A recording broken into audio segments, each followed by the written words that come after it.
Hello friends, कैसे हैं आप सब। तो डियर, आज के क्लास में हम लोग क्लास 6 का ज्योग्राफी का चैप्टर 4 मानचित्र डिस्कस करने वाले हैं। देखिए, ये चैप्टर जो है ना बहुत छोटा है, लेकिन इस चैप्टर से जो है हमें सीटेट में हमेशा क्वेश्चन देखने को मिलता है। ठीक है, बहुत ही ईजी क्वेश्चन रहता है और चैप्टर भी बहुत ईजी है, लेकिन एक बार अगर आप पढ़िएगा तभी आपके लिए ईजी होगा। तो चलिए स्टार्ट करते हैं आज का क्लास। पहला क्वेश्चन है, पानी को दिखाने के लिए किस रंग का उपयोग किया जाता है। अब आप बोलिएगा ये ऐसा क्वेश्चन पूछा जाता है, तो ऑब्वियसली ऐसा क्वेश्चन पूछा गया है सीटेट में। ठीक है, कि पर्वत को दिखाने के लिए किस चीज़ का किस रंग का प्रयोग किया जाता है। मेरे खुद के एग्जाम में जो है ये क्वेश्चन आया था। तो पहला ऑप्शन है सफ़ेद, नीला, हरा, काला। तो भाई हम लोग जानते हैं पानी को तो हम लोग नीला कलर से दिखाते हैं, तो आंसर बी हो जाएगा यहाँ पे। देखिए ये जो है ना, ये थोड़ा सा ऑप्शन था, मिस प्रिंटिंग हो गया, क ख ग। तो ए बी सी डी हम लोग करके चलेंगे। ठीक है, देखिए मानचित्र क्या है। एक ग्लोब है, या सेकेंड ऑप्शन है पैमाने के अनुसार समतल कागज पर पृथ्वी की सतह का चित्र है या एक प्रक्षेपण है। तो हमारा आंसर बी हो जाएगा कि पैमाने के अनुसार समतल कागज पर पृथ्वी का सतह का चित्र है। नेक्स्ट, भौतिक मानचित्र क्या है। तो पृथ्वी के प्राकृतिक विशेषताओं को दर्शाना, या शहरों, कस्बों या गांवों के उस सीमाओं के साथ दिखाना, या वर्षा वनों का वितरण आदि दर्शाना। तो देखिए, जो भौतिक मानचित्र जो होता है ना, जो पृथ्वी की जो भी प्राकृतिक विशेषता होती है ना, अगर उसको हम लोग दर्शा रहे हैं तो वो भौतिक मानचित्र में हम लोग दर्शाते हैं। तो पहला जो रहेगा आंसर ए करेक्ट आंसर हो जाएगा। देखिए मानचित्र में हल्के भूरे रंग का उपयोग दिखाने के लिए किया जाता है, वर्षा का, पर्वत का, नदिया का या वन का। तो हम लोग क्या हो जाएगा, आंसर बी हो जाएगा, पर्वत हो जाएगा। पर्वत को जो है हम लोग हल्के भूरे रंग का भूरे रंग से दिखाते हैं। नेक्स्ट है, कौन सा मानचित्र अधिक जानकारी देता है। लघु पैमाने का मानचित्र, बड़े पैमाने का नक्शा, साधारण मानचित्र। हमारा आंसर क्या हो जाएगा, आंसर बी हो जाएगा, बड़े पैमाने का नक्शा हो जाएगा। ठीक है, कौन सी मानचित्र अधिक जानकारी देता है, तो बड़े पैमाने का नक्शा जो है ये हमें अधिक जानकारी देता है। नेक्स्ट है, आमतौर पर दिशा का दाहिना भाग इंगित करता है। उत्तर उत्तर, पूरब, पश्चिम, दक्षिण होना चाहिए।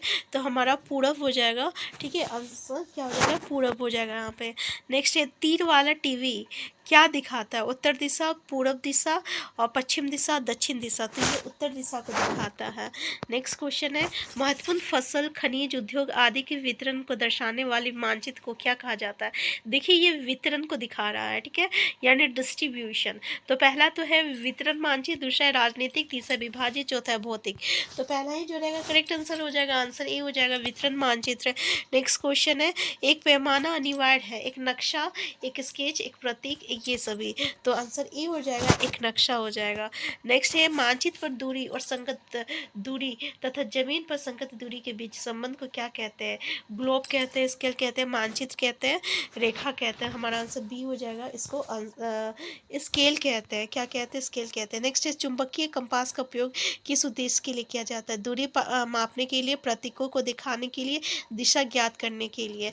तो क्या कहेंगे हम लोग, चुंबकीय कंपास का जरूरत जो है दिशा ज्ञात करने के लिए दिखाया जाता है। नेक्स्ट है, आमतौर पर मानचित्र का शीर्ष नेक्स्ट क्वेश्चन है, आमतौर पर मानचित्र का शीर्ष डैश दिशा को इंगित करता है। पश्चिम, उत्तर, दक्षिण। तो ये आपको उत्तर दिशा को जो है इंगित करता है। नेक्स्ट है, योजना एक चिंतन है, बड़े पैमाने पर छोटा क्षेत्र, छोटे पैमाने पर बड़ा क्षेत्र। तो आंसर ए हो जाएगा, बड़े पैमाने पर छोटा क्षेत्र हो जाएगा।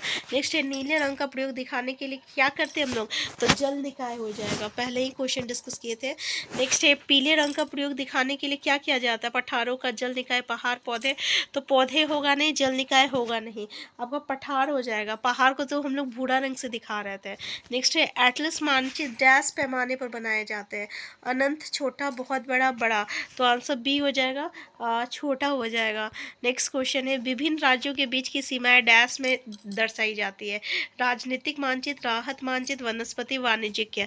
तो जो राजनीतिक मानचित्र होती है, तो विभिन्न राज्यों के बीच की जो सीमाएं होती है राजनीतिक मानचित्र में दिखाते हैं। नेक्स्ट, इनमें से कौन सा मानचित्र का घटक नहीं है। दूरी, दिशा, पैमाना, प्रतीक। तो ये जो हमारा प्रतीक है ना, ये जो है मानचित्र का घटक नहीं है। नेक्स्ट है, योजना बहुत बड़े पैमाने पर खींची गई एक विस्तृत चित्र है, खींची गई डैश का विस्तृत चित्र है। सूर्य, छोटा क्षेत्र, बड़े पैमाने पर, और चंद्रमा। तो आंसर क्या हो जाएगा, हमारा आंसर बी हो जाएगा, छोटा क्षेत्र हो जाएगा, कि बड़े पैमाने पर खींची गई एक छोटा क्षेत्र का विस्तृत चित्र है। नेक्स्ट है, जब किसी छोटे क्षेत्र को बड़े पैमाने पर चित्रित किया जाता है तो उसे क्या कहते हैं? तो जब हम लोग छोटे क्षेत्र को बड़े पैमाने पर चित्रित कहते हैं तो उसे क्या कहते हैं? योजना कहते हैं, मानचित्र कहते हैं, प्रतीक कहते हैं, रेखाचित्र कहते हैं। तो उसको हम लोग योजना कहते हैं। पहला जो रहेगा आंसर ए जो रहेगा ये इसका करेक्ट आंसर है। नेक्स्ट है निम्नलिखित में से कौन सी दिशा मुख्य दिशाओं से नहीं है? दक्षिण, उत्तर, पूर्व। तो पूर्व, पश्चिम, उत्तर, दक्षिण होता है, उत्तर पूर्व नहीं होता, ये मुख्य दिशा नहीं होता है, ठीक है ना। हमारा 4 ही दिशा होता है मुख्य दिशा। तो आंसर बी जो रहेगा ये इसका करेक्ट आंसर हो जाएगा। नेक्स्ट क्वेश्चन है बड़े पैमाने के मानचित्र का उपयोग निम्न को दर्शाने के लिए करते हैं। तो बड़े पैमाने का मानचित्र हम लोग देखिए छोटा क्षेत्र है, बड़ा क्षेत्र है। तो बड़े पैमाने का मानचित्र हम लोग छोटा क्षेत्र को दिखाने के लिए करते हैं। तो पहला जो रहेगा करेक्ट आंसर हो जाएगा। नेक्स्ट है ग्लोब पृथ्वी का डैश दर्शाता है, लंबाई या आकार को दर्शाता है, लंबाई और दिशा नहीं दर्शाएगा, आकार दर्शाएगा। नेक्स्ट है एक योजना एक छोटे से क्षेत्र का चित्रण होता है, छोटे पैमाने पर, बड़े पैमाने पर। तो हमारा आंसर क्या हो जाएगा? बड़े पैमाने पर हो जाएगा। एक योजना जो है एक छोटे से क्षेत्र का बड़े पैमाने पर चिंतन है। नेक्स्ट योजना दिखाने के लिए उपयोगी है, कमरे या स्थान की लंबाई और चौड़ाई जैसे विवरण। नेक्स्ट है मानचित्र पर किसी स्थान का स्थान ज्ञात करना। नेक्स्ट है कांवटियों की नदी महासागर के विवरण। तो पहला ही है योजना दिखाने के लिए उपयोगी है, कमरे या स्थान की लंबाई और चौड़ाई जैसा विवरण, ठीक है। जैसे हम लोग किसी भी कमरे का जो है अगर हम लोग उसका विवरण करते हैं कि इसका इतना लंबा होना चाहिए, इतना चौड़ा होना चाहिए, इस तरीके से। नेक्स्ट है हरे रंग का प्रयोग दिखाने के लिए, पर्वत पठार। तो हम लोग मैदान को हरे रंग से दिखाते हैं। नेक्स्ट है मानचित्र पर मोटी नीली रेखा का उपयोग आमतौर पर दिखाने के लिए किया जाता है, बिजली, पावर स्टेशन, धारा, नदी और बांध। तो जो मोटी नीली रेखा का उपयोग जो है ये नदी को दिखाने के लिए किया जाता है। तो आंसर सी हो जाएगा। नेक्स्ट है विभिन्न राज्यों के बीच की सीमाएं डैश दर्शाई गई है, राजनीतिक मानचित्र, राहत मानचित्र, वनस्पति और वाणिज्यिक मानचित्र। तो राज्यों के बीच की सीमाएं जो है ये राजनीतिक मानचित्र में दर्शाया गया है, आंसर ए हो जाएगा। नेक्स्ट ये एटलस मानचित्र डैश पैमाने पर बनाए जाते हैं, अनंत, छोटा, बहुत बड़ा, बड़ा। तो ये आपका है छोटा पैमाने पर बनाया जाता है एटलस मानचित्र। नेक्स्ट है आमतौर पर मानचित्र का शीर्ष डैश दिशा दर्शाता है, पश्चिम, उत्तर, दक्षिण और पूर्व। तो हमारा आंसर बी हो जाएगा। ये जो मानचित्र का शीर्ष जो है उत्तर दिशा को दर्शाता है। नेक्स्ट है पृथ्वी की प्राकृतिक विशेषताओं जैसे पर्वत, नदियाँ, महासागर आदि को दर्शाने वाला मानचित्र कहलाता है राजनीतिक मानचित्र, विषयगत मानचित्र, पारंपरिक मानचित्र, भौतिक मानचित्र। आंसर डी हो जाएगा हमारा, भौतिक मानचित्र हो जाएगा। कि जो प्राकृतिक विशेषता जैसे पर्वत, नदी, महासागर को कौन दर्शाएगा? तो भौतिक मानचित्र दर्शाएगा। तो ऐसा क्वेश्चन पूछा गया है, ठीक है, कि कौन किसको दर्शाएगा। नेक्स्ट है चुंबकीय कंपास का उपयोग किस उद्देश्य के लिए किया जाता है? इन सभी प्रतीकों को दिखाने के लिए, दूरी मापने के लिए और विषय दिशाएं ज्ञात करने के लिए। फिर होगा इन सभी के लिए, तो यहाँ पे उल्टा दे दिया है।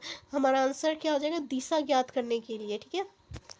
ये जो चुंबकीय कंपास होता है ना इसको दिशा ज्ञात करने के लिए हम लोग प्रयोग करते हैं। नेक्स्ट है निम्नलिखित में से कौन से ग्लोब की सीमा नहीं है? समतल सतह पर पृथ्वी का प्रतिनिधित्व करता है। नेक्स्ट है पृथ्वी की विस्तृत भाग का अध्ययन कर सकता है, ध्रुव के आसपास के क्षेत्र में अधिकतम विरूपण कर देखा जा सकता है। तो हम लोग ग्लोब की सीमा नहीं है कि पृथ्वी की विस्तृत भाग का अध्ययन कर सकते हैं, आंसर बी, ठीक है, ये इसकी सीमा नहीं है। नेक्स्ट है जब किसी बड़े क्षेत्र को छोटे मानचित्र पर दिखाया जाता है तो उसे क्या कहते हैं?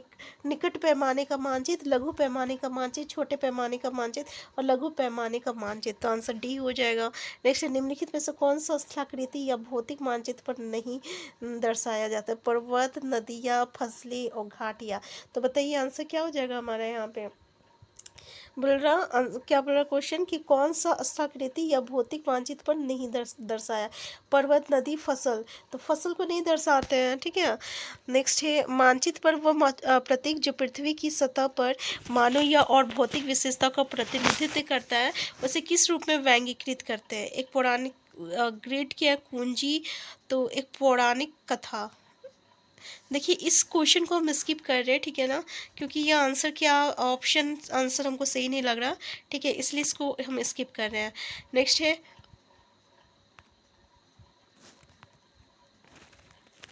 नेक्स्ट क्वेश्चन है, पृथ्वी की प्राकृतिक विशेषताओं जैसे पर्वत, नदियाँ, महासागर आदि को दर्शाने वाला मानचित्र जो है कहलाता है।